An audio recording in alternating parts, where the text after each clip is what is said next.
that students produce, whether it's physical or practical or verbal, is a function of the thinking in which they've engaged.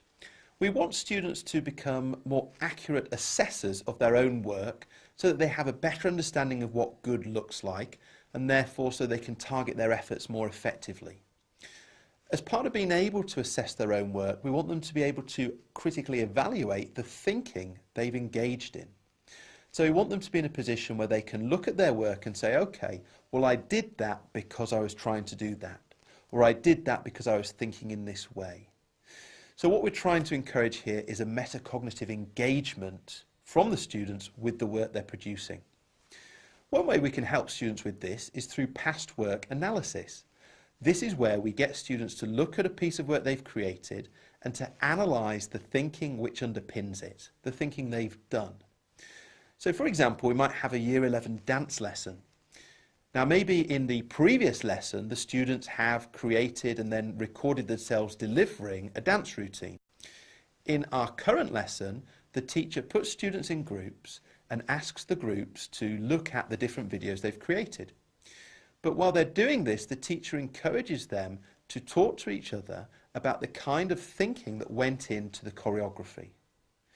So we're not just looking at the surface here. We're not saying to students, just analyse the actual dance routine that's been created. We're saying, look at that routine, but then think about the thinking which underpinned it. So it might be that students are looking at one of the routines from the group and they start talking about how the thinking in which the student engaged isn't really coming through in the way they thought it would do. Now, that would have been a lot harder to discuss and to analyse if the focus had just been on the actual dancing itself. So we're using past work analysis as a way to help students go beyond the surface level and think critically about the thinking which is informing their work. Now, if we do this on a regular basis, students are going to get used to that, which means they're going to be in a position where they can analyse their own thinking without the need of your input, without that extra structure that you provide.